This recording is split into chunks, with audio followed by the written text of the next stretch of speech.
नमस्कार, स्वागत है आपका ओंकार न्यूज पर। मैं आपके साथ रवि राजपूत। वही कर्नाटक के सिरहट्टी में केंद्रीय गृह मंत्री अमित शाह ने कहा कि जब कर्नाटक के लोग कमल का चिन्ह दबाते हैं तो समझ लिए कि आप विधायक या मंत्री या मुख्यमंत्री चुनने के लिए मतदान नहीं करते हैं। आपका वोट महान कर्नाटक बनाने में पीएम मोदी के साथ मजबूत करेगा। आपका वोट कर्नाटक को पीएफआई से बचाएगा। मगर चंदू लवानी को वोट देते वक्त ऐसा मत सोचना कि चंदू लवानी को विधायक बनाने के लिए वोट दे रहे हो। आप चंदू लवानी को विधायक बनाकर भेजो, उसको बड़ा आदमी मैं बना दूंगा, मैं कहकर जाता हूं। माताओं, भाइयों, बहनों, ये चुनाव के अंदर कर्नाटक की जनता जब कमल के निशान पर वोट दबाए तब ये समझ कर दबाना, कोई एक एमएलए को चुनने के लिए आप वोट नहीं डाल रहे हो, किसी को मंत्री मुख्यमंत्री बनाने के लिए वोट नहीं डाल रहे हो। आपका एक वोट महान कर्नाटक की रचना करने के लिए मोदी जी के हाथ मजबूत करने का वोट। आपका एक वोट कर्नाटक को पीएफआई से सुरक्षित करने का वोट है। आपका एक वोट करोड़ों गरीबों के घर में मुफ्त अनाज पहुंचाने वाला वोट है। आपका एक वोट लाखों लोगों के घर में शौचालय पहुंचाने वाला वोट है। आपका एक वोट लाखों लोगों के घर में, लाखों 54 लाख किसानों के घर में हर साल 10,000 रुपया पहुंचाने वाला वोट है। आपका एक वोट 38 लाख माताओं के घर में गैस का सिलेंडर पहुंचाने वाला वोट है। वहीं बढ़ते हैं अगली खबर की ओर, जहां देश के प्रधानमंत्री नरेंद्र मोदी ने वीडियो कॉन्फ्रेंसिंग के जरिए 18 राज्यों में 91 एफएम ट्रांसमीटर लॉन्च किया है। रेडियो कनेक्टिविटी का विस्तार करने के लिए सरकार ने यह कदम उठाया है। पीएम मोदी ने देश की जनता को संबोधित किया और लॉन्च के दौरान प्रधानमंत्री नरेंद्र मोदी ने कहा कि आज ऑल इंडिया रेडियो की एफएम सर्विस का एक्सपेंशन ऑल इंडिया एफएम बनने की दिशा में एक बड़ा और महत्वपूर्ण कदम है। ऑल इंडिया एफएम की 91 एफएम ट्रांसमीटर्स की ये शुरुआत देश के 85 जिलों के 52 करोड़ लोगों के लिए उपहार की तरह है। बिल्डिंग का काम हो, एग्रीकल्चर से जुड़ी मौसम की जानकारियां हो, किसानों को फसलों, फल, सब्जियों की कीमत की ताजा जानकारी हो, केमिकल खेती से होने वाले नुकसान की चर्चा हो, खेती के लिए आधुनिक मशीनों की पुलिंग हो, महिलाओं के सेल्फ हेल्प ग्रुप को नए बाजारों के बारे में बताना हो, या फिर किसी प्राकृतिक आपदा के समय पूरे क्षेत्र की मदद करना, इन एफएम ट्रांसमीटर्स की बहुत अहम भूमिका रहेगी। इसके अलावा एफएम की जो इंफोटेनमेंट वैल्यू है वो तो होगी ही। साथियों, हमारी सरकार निरंतर इसी तरह टेक्नोलॉजी के लोकतांत्रिकरण, डेमोक्रेटाइजेशन, इसके लिए काम कर रही है। भारत अपने सामर्थ्य का पूरा इस्तेमाल कर पाए, इसके लिए जरूरी है कि किसी भी भारतीय के पास अवसरों की कमी न हो। देश में जो टेक रिवॉल्यूशन हुआ है उसने रेडियो और विशेषकर एफएम को भी नए अवतार में गढ़ा है। इंटरनेट के कारण रेडियो पिछड़ा नहीं, बल्कि ऑनलाइन एफएम के जरिए, पॉडकास्ट के जरिए इनोवेटिव तरीके से सामने उभर करके आया है। यानी डिजिटल इंडिया ने रेडियो को नए लिसनर्स भी दिए हैं और नई सोच भी दी है। यही रिवॉल्यूशन आप संचार के हर माध्यम में देख सकते हैं। जैसे आज देश के सबसे बड़े DTH platform DD free dish की सेवा 4 करोड़ 30 लाख घरों में पहुंच रही है। देश के करोड़ों ग्रामीण घरों में, बॉर्डर के पास वाले इलाकों में आज दुनिया की हर सूचना रियल टाइम में पहुंच रही है। और एफएम की होती है तो हम जिस पीढ़ी के लोग हैं, हम सबका रिश्ता एक भावुक श्रोता का भी है। और मेरे लिए तो ये भी खुशी है कि मेरा रिश्ता एक होस्ट का भी बन गया है। अभी कुछ दिन बाद ही मैं रेडियो पर मन की बात का 100वां एपिसोड करने जा रहा हूं। मन की बात का ये अनुभव देशवासियों से इस तरह का भावनात्मक जुड़ाव केवल रेडियो से ही संभव था। मैं इसके जरिए देशवासियों के सामर्थ्य से जुड़ा रहा, देश की सामूहिक कर्तव्य शक्ति से जुड़ा रहा। स्वच्छ भारत अभियान हो, बेटी बचाओ बेटी पढ़ाओ हो, या हर घर तिरंगा अभियान हो, मन की बात ने इन अभियानों को जन आंदोलन बना दिया। इसलिए एक तरह से मैं ऑल इंडिया रेडियो की आपकी। वहीं बढ़ते हैं अगली खबर की ओर, जहां बीजेपी के राष्ट्रीय अध्यक्ष जेपी नड्डा ने सोरबा और चिक्कम लुरु में जनसभा को संबोधित किया। इस दौरान नड्डा ने विपक्ष पर निशाना साधा और उन्होंने कहा कि कर्नाटक में कुमारस्वामी और सिद्धारमैया की सरकार के दौरान हमने प्रधानमंत्री किसान सम्मान निधि के लिए किसानों के नाम मांगे।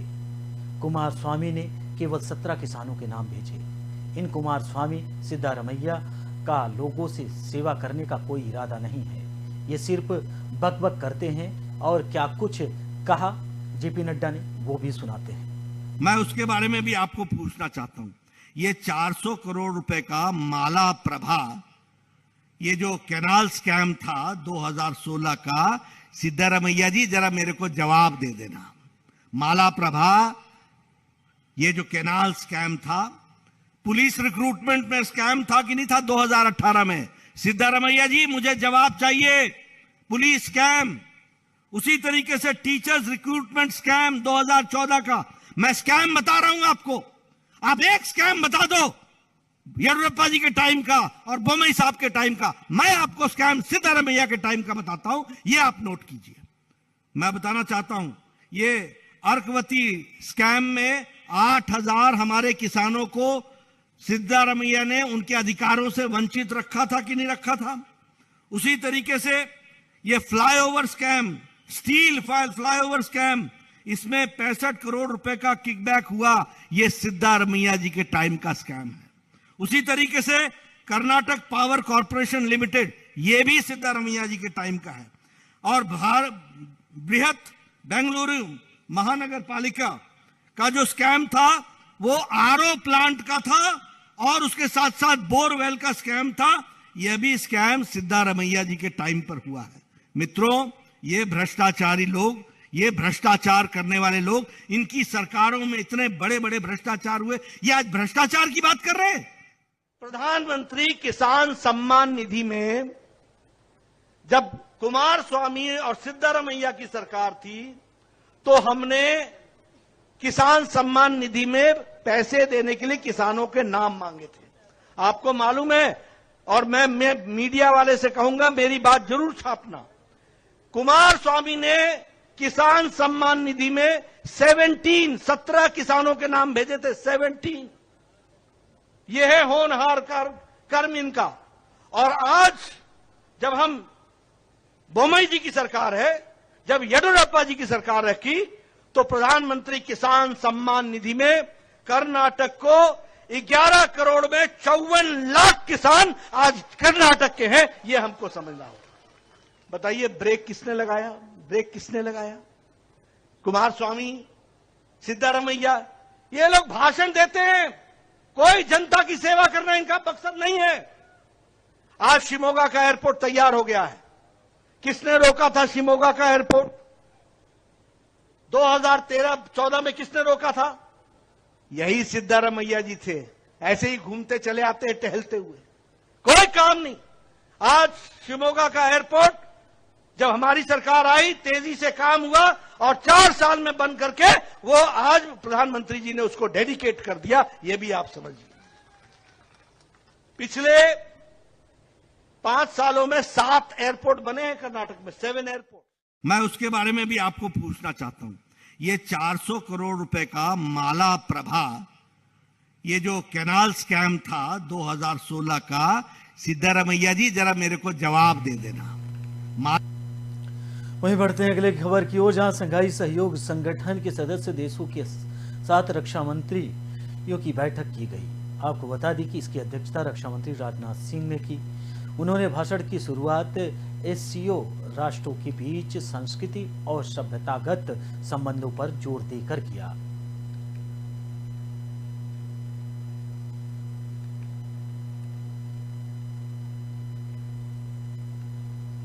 आपको बता दें कि रक्षा मंत्री राजनाथ सिंह ने इस बैठक की अध्यक्षता की, जिसमें संस्कृत और संबंधों को ध्यान में रखते हुए किया, जिसमें कई देश के जो प्रतिनिधि हैं वो सदस्य एससीओ के सदस्य मौजूद रहे।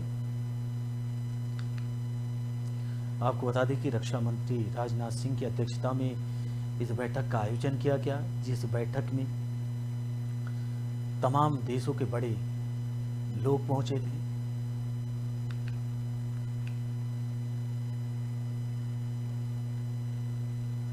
वहीं बढ़ते हैं अगली खबर की ओर, जहां यूपी निकाय चुनाव को लेकर सीएम योगी एक्टिव नजर आ रहे हैं। सीएम योगी इसी कड़ी में प्रत्याशियों के पक्ष में मतदान करने की अपील कर रहे हैं और जनता को संबोधित कर आज भी सीएम योगी ने 4 जिलों के दौरे किए हैं और क्या कुछ कहा है उन्होंने, वो भी आपको सुनाते हैं। भारत जब बदल रहा है, आज इंफ्रास्ट्रक्चर डेवलपमेंट के बड़े बड़े कार्य हो रहे हैं, एयरपोर्ट बन रहे हैं, मेडिकल कॉलेजेस बन रहे हैं, बड़े बड़े संस्थान बन रहे हैं। सरयू नहर राष्ट्रीय परियोजना 50 वर्ष से लंबित थी। डबल इंजन की सरकार आई, आज सरयू नहर राष्ट्रीय परियोजना पूरी हो गई है। एक साथ एक मुश्त पैसा दिया, कार्य पूरा।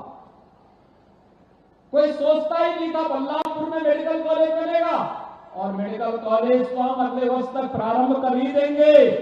अब तो इस कमिश्नरी के लिए हमने विश्वविद्यालय भी दे दिया, मां पाटेश्वरी के नाम पर विश्वविद्यालय भी। कोई सोचता था विश्वविद्यालय के बारे में? कोई सोचता था? भाइयों बहनों, यहां पर तो मैं जब आता था 17 के पहले, तो मुझे गोंडा से देवीपाटन मंदिर पहुंचने में 4 घंटे लगते थे। आज मात्र, अभी मैं पिछले दिनों आया था नवरात्रि के पहले दिन, मात्र 45 मिनट में मैं गोंडा से मंदिर में पहुंचा था। मात्र तय किया है यहां की एयर स्ट्रिप को एयरपोर्ट के रूप में डेवलप करने का। एयर कनेक्टिविटी आप सोच सकते हैं, लखीमपुर खीरी से भी देश के लिए और लखनऊ के लिए या दिल्ली के लिए वायु सेवा की सुविधा एयरपोर्ट के माध्यम से देने की बड़े कार्यक्रम को आगे बढ़ाने के लिए हम कार्य कर रहे हैं।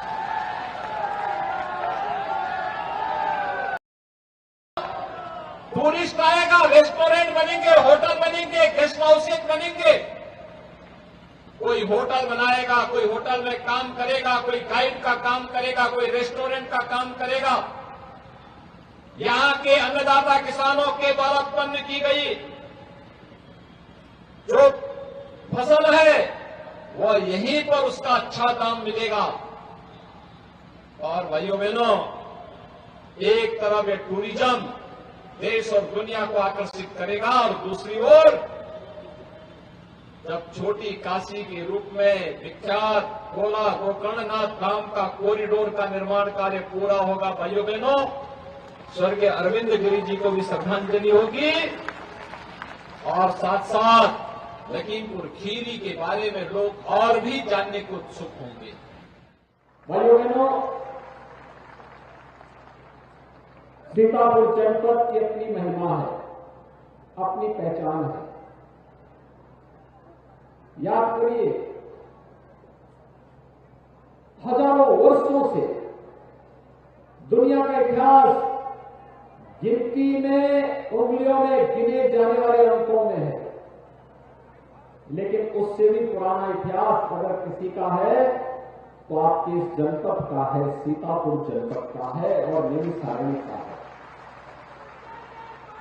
भारत का जितना भी ज्ञान की धरोहर है, भारत की ज्ञान की धरोहर को समेटे हुए। वहीं बढ़ते अगली खबर की ओर, जहां जेवर्गी में राहुल गांधी ने जनता को संबोधित किया। इस दौरान उन्होंने बीजेपी पर कई गंभीर आरोप भी लगाए और जनता से वादे किए। राहुल ने कहा कि महिलाएं सरकारी बसों में फ्री यात्रा कर सकेंगी। बीजेपी के शासन में यह काम कभी नहीं हो सकता, क्योंकि बीजेपी सरकार 40% कमीशन वाली सरकार है। आपको याद होगा जब 371J की बात हुई तो अडवाणी जी ने, वाजपेयी जी ने कहा कि नहीं किया जा सकता। ನಿನ್ನೆ ನೆನಪಿರಬಹುದು, 1999ರಲ್ಲಿ ಆರ್ಟಿಕಲ್ 371J ತಿದ್ದುಪಡಿ ಮಾಡಬೇಕಂದ್ರೆ ಅಂದಿನ ಉಪ ಪ್ರಧಾನಮಂತ್ರಿ ಆಗಿರುವಂತಹ ಎಲ್.ಕೆ. ಅಡ್ವಾಣಿ ಅವರು ಇದು ಮಾಡಕ್ಕೆ ಆಗಲ್ಲ ಅಂತ ಹೇಳಿದ್ರು। और जैसे ही हमारी सरकार आई हमने वो काम कर दिया। ನಾವು ನುಡಿದಂತೆ ನಡೆದಿದ್ದೀವಿ। ನಮ್ಮ ಸರ್ಕಾರ ಬಂದ ತಕ್ಷಣ ಆ ಒಂದು ಆರ್ಟಿಕल 371J ತಿದ್ದುಪಡಿ ನಾವು ಮಾಡಿದ್ವಿ। और आपको हजारों रोजगार, इंजीनियर्स, डॉक्टर्स, लॉयर्स बनने का ये अपॉर्चुनिटी मिली। महिलाओं के लिए फ्री ट्रैवल पब्लिक बसेस में, पब्लिक ट्रांसपोर्ट में ಎಲ್ಲ ಮಹಿಳೆಯರಿಗೆ, ಕರ್ನಾಟಕ ರಾಜ್ಯದಲ್ಲಿರ್ತಕ್ಕಂಥ ಎಲ್ಲ ಮಹಿಳೆಯರಿಗೆ ಗವರ್ಮೆಂಟ್ ಬಸ್ಸಸ್ ಅಲ್ಲಿ ಉಚಿತವಾಗಿ ಅವರು ಹೋಗ್ಬೋದು। ये काम बीजेपी नहीं कर सकती है। ಈ ಕೆಲಸವು ಕಾಂಗ್ರೆಸ್ ಬಿಟ್ಟರೆ बीजेपी आदमी, जेडीएस आदमी ಮಾಡಕ್ಕೆ ಸಾಧ್ಯ ಇಲ್ಲ। प्रधानमंत्री ने कहा कि ये काम नहीं किया जा सकता, वो सही कह रहे हैं। बीजेपी के शासन में ये काम नहीं किया जा सकता। आपको याद होगा जब वहीं बढ़ते अगली खबर की ओर।